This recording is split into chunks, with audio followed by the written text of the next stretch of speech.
I'm not telling you to be rusty. I think it's more musical, more sensitive to the pianist actually, because the pianist doesn't want to hold back in that stuff, you know. So the more you play, the better the balance gets. It's a very intense piece for sure. Very intense. Very intense indeed. But thank you so much. Yeah. All right.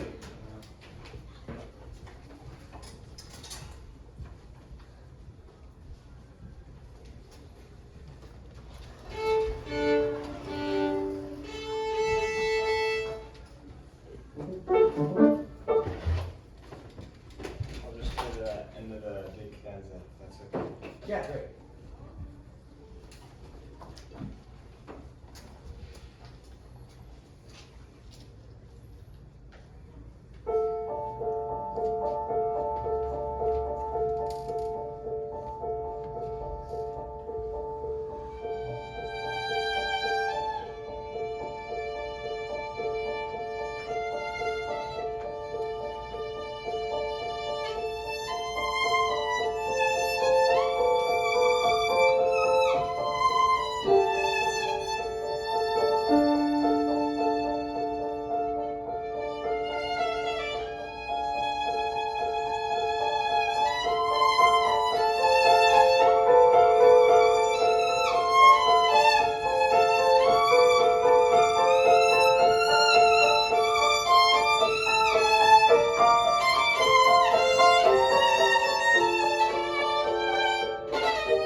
First of all, I just want to thank you for doing lots of the markings that people often don't do. So like lots of the rhythmic stuff, lots of the crescendoing here, so that when it comes back the second time you continue crescendo.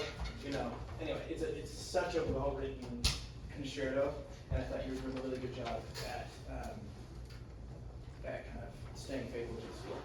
I think one of the biggest improvements to your performance is that you were performing the music state the whole time. And so like I felt the performance was between you and the music state, and we were kind of looking to learn on it. And so I know we're playing a concerto here, and eventually you want it to be memorized, even if not, just there's kind of an art to, not an art, but it's just, you can look over your left side and still play for your audience. That's, whether you like it or not, when you're the soloist in a concerto, you are a performer, and you've got to perform for the audience. So the minute I do this, the audience just, I'm sending a message that I'm not as worried with them as I am with the paper. You know what I mean? So I think the art form most similar to ours is dramatic acting, and it would be like if somebody came out with the script, was it to be or not to be? And was just kind of reading into that the whole time. So I just want to start from the beginning again, and I want you to actually perform for the audience, whether you want to or not, because that's the role you're playing.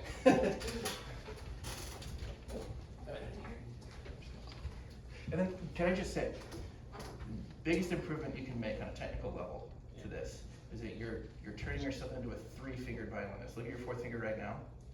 Your 4th finger's not on a note.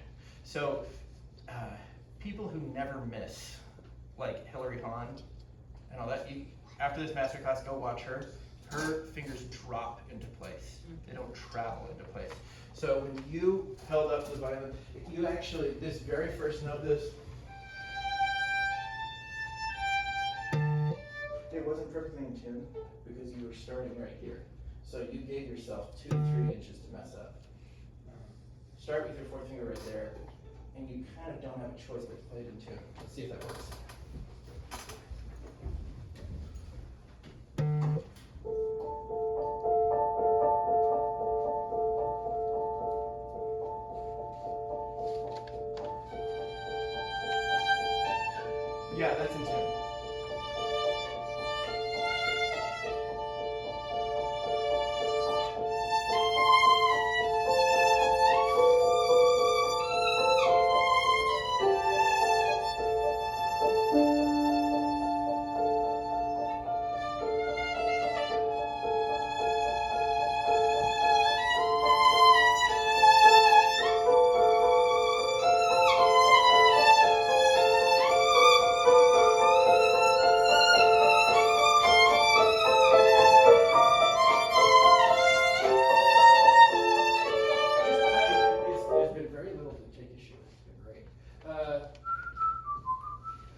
the.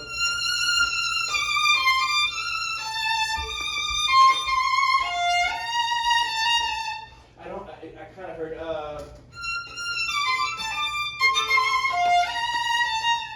So I heard a difference between the frog and the tip. Can you try to iron out the frog so that it sounds more similar? I like the tip better. Can you start on the fourth thing?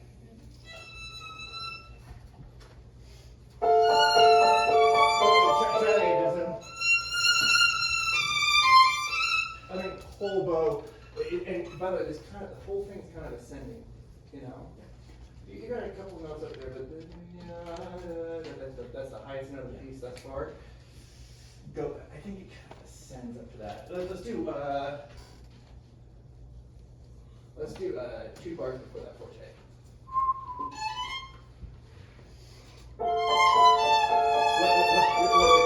You did really good rhythm for a second. Dun dun dun dun dun dun dun bum bum bum bum. The more triplety that triplet can be, the better it is, I think.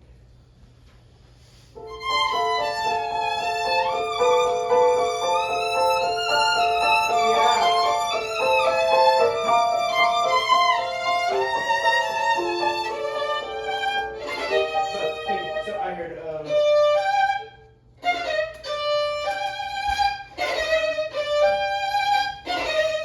You really play all that the whole over here, because why would you put the tenuto? Yeah. I love the tenuto marking there. It just, to me, it's like this super broad. I think you just look at what is that? It's a broad sideways thing. So just do that as well. Okay. Same place again. Da da da da dun dun dun da da da dun dun dun da.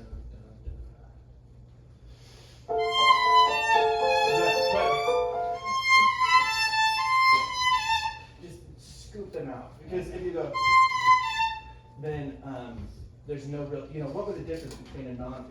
If there were not tenutos on that note, how would you play it? Like, I mean, just. Yeah. So with the tenuto.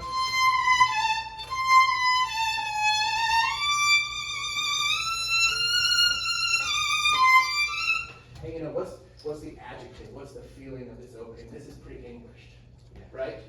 In general, it's good when you're playing music to be very clear with the audience, whether you're in this frowny face half of things or the cheerful, or the smiley face half of things, because that pretty much is, yeah.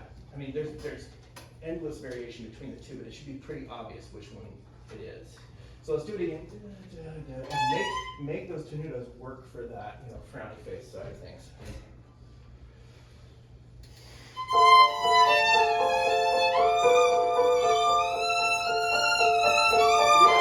And then on that, see how I'm trying to actually play at the frog. The frog, yeah. If you can find a way to use this part of the bow hair, is so valuable for moments like this, because that sounds pretty good.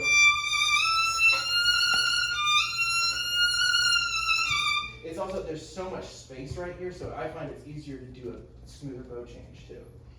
And right there, I would want a smooth bow change. If there was an accent, I wouldn't want a smooth bow change.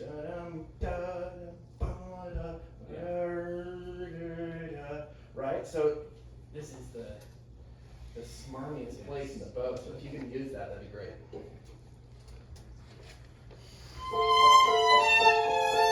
Try it again. So when you're trying to make a triplet more triplety, get to 2 quicker.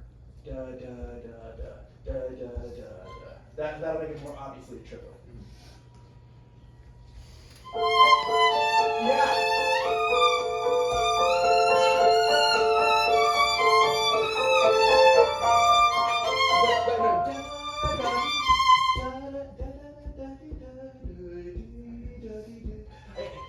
Even if it's too long,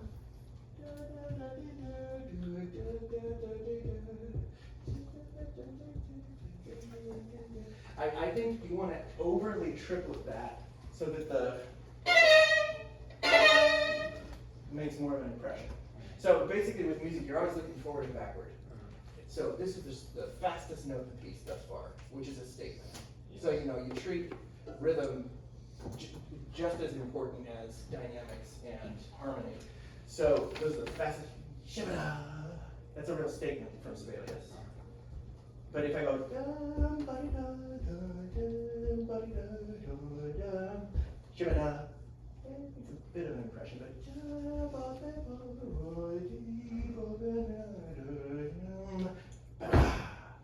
that just makes more of an impression, right?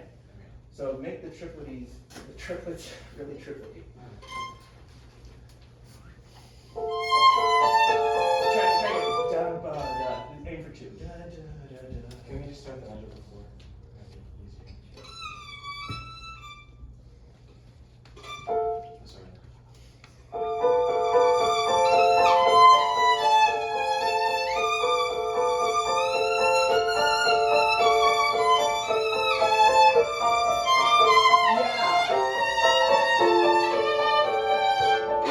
Yeah, great.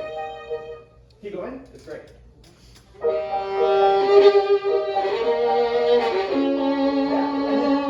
you're not doing the accent, which is great, but I think you can make it even clearer. I just think this is such cool composing, and most people, and correct me if I'm wrong, most people in here know Sibelius really well, and you're expecting. But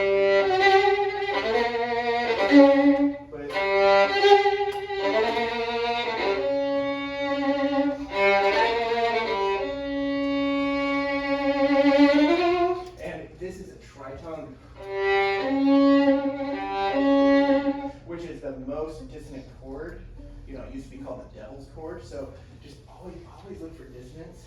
And the non-accent, to me, is more of an accent than the accents, because it's putting an accent on a strung beat, accent on a strung beat, like we talked about in the Schumann.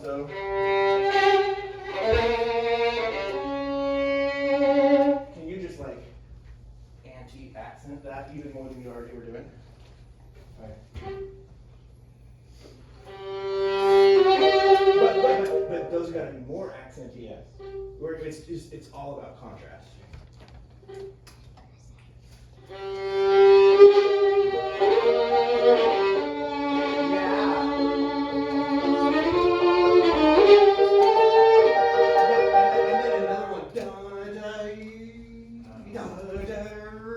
And then why? Why would he do that? I think there's a good argument, because when you go dum bum bum, it's just a little more predictable. It's this whole thing is like it's actually really similar to that Schumann that we were talking about, because neither of these characters, like the general feel of the piece, it's not like pleasant music. It's not. It's the first movement of the Sibelius, actually the whole picture is so dramatic, so dark. I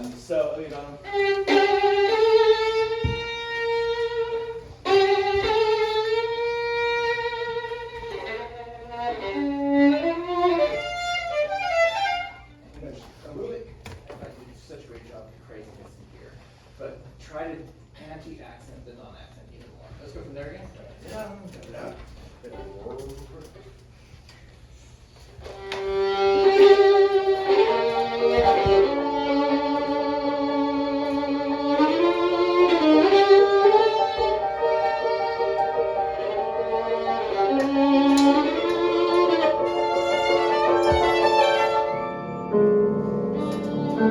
Show me what you know what, that is not a good finger right there.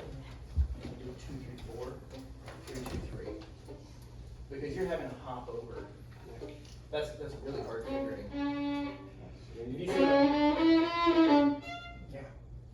Yeah. And just earlier how I had you hold your forefinger out. Yeah. I think in general in the left hand you can make that looks great. That looks great. The less complicated, I would like, there are a lot of things that I'm really afraid of saying, because I know that, if I say it, then I'll disagree with myself 2 seconds later. But there's one thing, the less complicated your left hand is, the more accurate you will be. And so if you're having, even just right there, the reason why I'm talking about this, if your 3's kind of waiting there, Yeah. pretty much assured to get it in. If it's not waiting there, there's a very high chance it's out. when you're worried about playing, this is a really difficult piece. The more you can simplify your practice, the better. I think we often think, oh, I'm gonna practice slow, I'm gonna practice, just really, I'm gonna be listening, and do all this stuff. If you don't have like a really clear, this is making it easier, kind of solution to the problem, then I don't think that the problem will ever get fixed in a really lasting way. So make sure if there's anything that you're missing, anything that you're struggling with, that you've got a really clear way to fix it. And I would say 9 times out of 10, it's just moving less. Okay, I think, Sorry. oh, we're out of time again? I think so. Just on those lines, because again, I love what you're doing with all the dynamics and everything. I would make that too hard, he's got someplace to go. But octaves, in general, when in doubt, don't move very much. With octaves and with false harmonics, just don't move. I find that if I've got,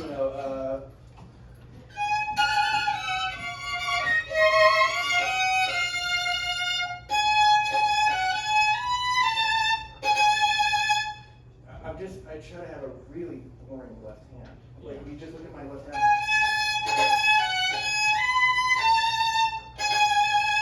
It's when you move one finger at a time, and you try to get each of them in tune, that things start to go wrong. So when I play octaves, I often am just aiming for the lower finger. So just aim for the lower finger and don't move too much. Okay, awesome.